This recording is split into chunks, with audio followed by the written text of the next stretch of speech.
Is the Stone Temple Pilots original album series box set worth it in 2025? Today's video, I'm going to do an unboxing and review of the box set. I'll tell you which albums are included, review each album, and then in the end, I will rank the albums from worst to best. If you're new here, my name is John. You may know me from my other channel, JC Rock and Metal Reviews, where I do new and classic album reviews and album rankings, but I decided to start a new channel where I will focus on the physical media that I have in my collection. So if that's something you would like, please subscribe to the channel. And with that being said, let me get into the video. Okay, we're going to take a look at the box set. On the front, you can see the 5 albums that are shown, and the back shows the albums again, and the track listing all the songs on all the albums. Moving on to the albums. It comes with Core, Purple, Tiny Music, Songs from the Vatican Gift Shop, Number 4, and finally, Shangri-La-Di-La. These are original album recordings, so in other words, they sound like the original albums when they were released on CD. Keep in mind, this box set does not have any bonus tracks. There's no remaster tracks. They're not remasters. There's no rarities. There's no booklets, no inserts. Just simple CD and cardboard sleeve made to look like the original album when it was first released. So this set is not going to appeal to if you're someone like an audiophile, but if you're a casual collector, it's perfect. Good for people like myself who had all these albums when they came out, but over the years they got either lost or destroyed or stolen, or they just disappeared. Or it's good for a younger fan who wants to discover a great band because these are arguably their best albums. So with that being said, I'm going to review every album really quickly, and then at the end I will do a ranking. First album is Core. It's their debut album, released on September 29th, 1992. This was one of my favorite albums back when I was younger. I remember I had a band back in the day and we covered the songs Plush and Creep. What's interesting about this is that this album, critics gave it mixed reviews or bad reviews when it came out. They said it was a rip-off band. They said they were just ripping off Pearl Jam. But the band proved it wrong because the album was a big hit. It was produced by Brendan O'Brien. It reached number 3 on the Billboard 200 and was certified 8 times platinum. There were 4 singles, which were the 2 songs I just mentioned, and Sex Type Thing and Wicked Garden. The album has lots of great songs. You have Dead and Bloated with this drill sergeant kind of intro, goes into that heavy guitar riff. Sex Type Thing has a faster pace. It was more of an upbeat song with a memorable guitar riff by the DeLeo brothers. Wicked Garden has a straightforward 90s grunge sound with awesome vocals by Scott Weiland. No Memory is a dark and haunting instrumental with arpeggiated guitars. It sounds like something you would hear on an old Black Sabbath album. Sin has some atmospheric guitar textures as well as some pretty heavy guitar riffs and one of the better deep cuts. Naked Sunday had more of an alternative, funky type of sound with these Alice in Chains types of vocals. Creep was one of the hit singles, a good example of an acoustic grunge song. Piece of Pie was one of the deeper cuts that showed off the heavier side. Plush was another well-known song and had that alternative rock sound. Wet My Bed was a strange and trippy track with those spoken word vocals. Cracker Man was another upbeat song with some awesome guitar riffs. The album ends with Where the River Goes, which was another song, had more of that sludgy Alice in Chains type of influence.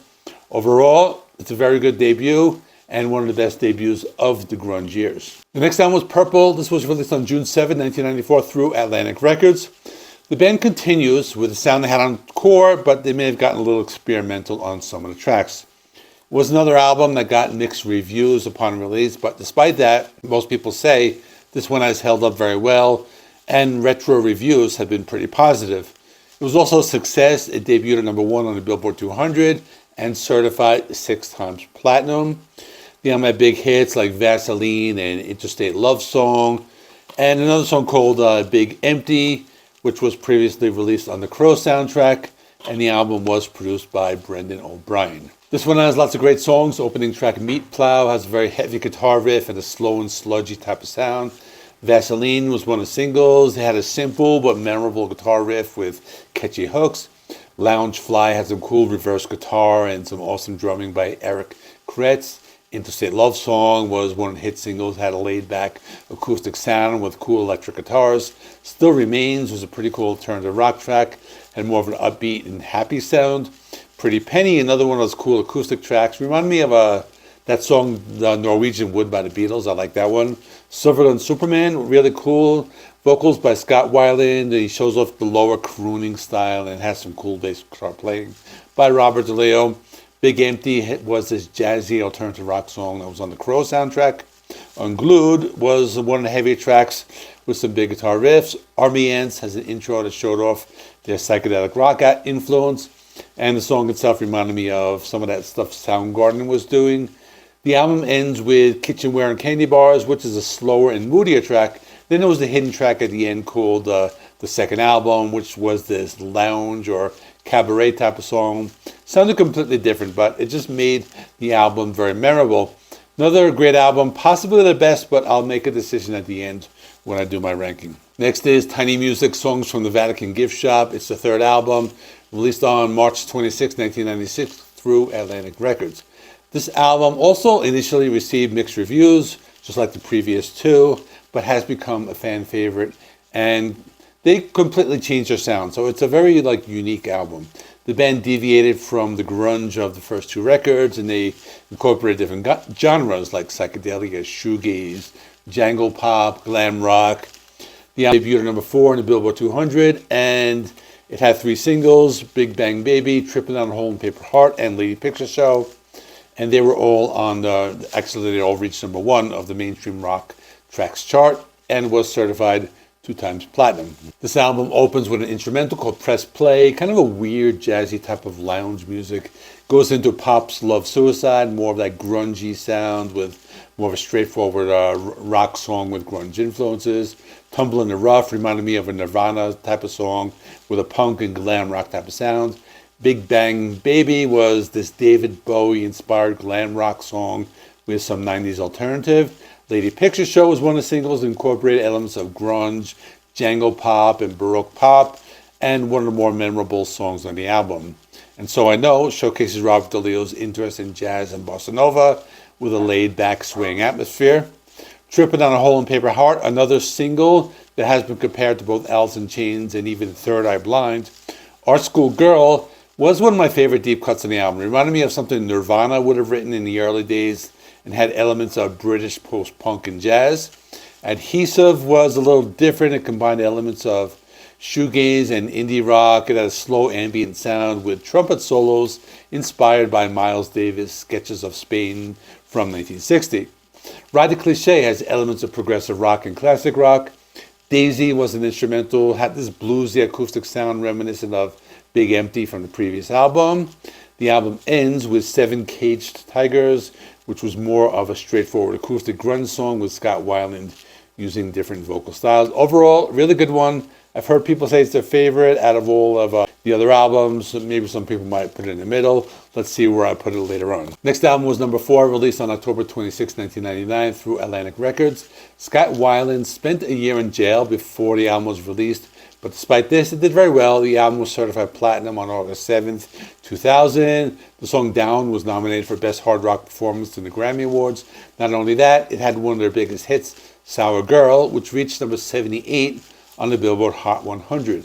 And surprisingly, their only song to appear on the Hot 100 chart, because everything else that I was talking about before was either on Billboard Mainstream Rock or Alternative charts. So they were different charts. The album has good songs. Opening track Down brings back that classic grunge sound they had in the first 2 albums. Heaven and Hot Rods has some of those grungy guitar riffs that the band was known for.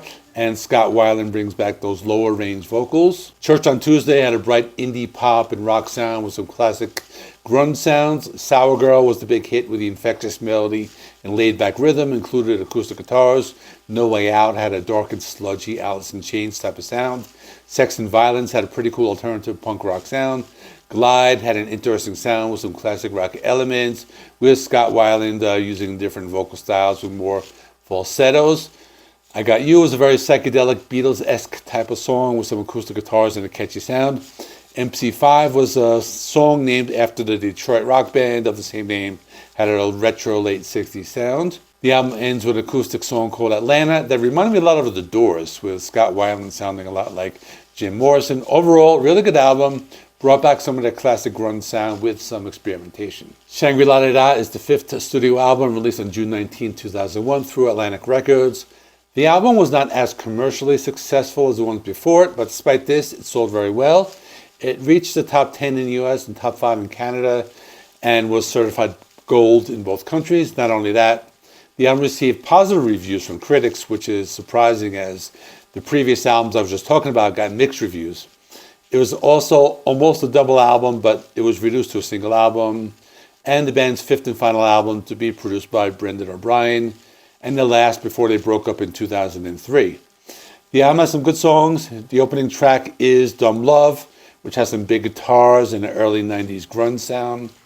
Days of the Week is more of an upbeat, poppy song. It kind of sounds like the Beatles, but also like Weezer. That's kind of what I thought about it. Comb is a weird song. It had some heavy guitars and some strange percussion and rhythm. Hollywood Bitch has a sleazy hard rock sound and a hard driving beat. Wonderful is an acoustic song with some psychedelic influences. Black Again is an alternative rock song with more psychedelic influences. It reminds me of what Soundgarden was doing in the mid-90s, kind of like a Down on the Upside kind of thing. Hello, It's Late is more of a laid-back classic rock track with dreamy atmospheres. Too Cool Queenie is a quirky indie rock track with cool bass playing. Regeneration has that 90s grunge sound and reminded me a little bit of Pearl Jam, but with some more indie rock vocals. Bipolar Bear is another acoustic track about Scott Weiland's struggles with bipolar disorder. Transmissions from a Lonely Room brought back that 90s grunge sound. There was another one that reminded me of Pearl Jam. A Song for Sleeping, kind of an upbeat acoustic track, and maybe not for sleeping, but it says it is. Final track, Long Way Home, was kind of strange. It had some that Alice in Chains influence, but some psychedelic rock as well. This is a very well-rounded album. They do lots of different things. There's some heavier stuff, some lighter stuff, some more straightforward rock. So it's a pretty cool album. Okay, I'm going to be doing the ranking. So my number 4 and 5 are going to be kind of easy to decide because they're going to be the last two. But I go back and forth of where I want to place them. But I'm going to put Shangri-La Da at number 5 and number 4 at number 4, which is not planned. It just happens to be where it falls. I think number 4 was slightly better, but I like both of these. My number 3 was kind of easy. It's the third album, Tiny Music. Very different. It's quirky. Kind of stands alone in their discography. It doesn't sound like any of the others. And I had this one when I was younger, and I had it on cassette. I remember this one very well.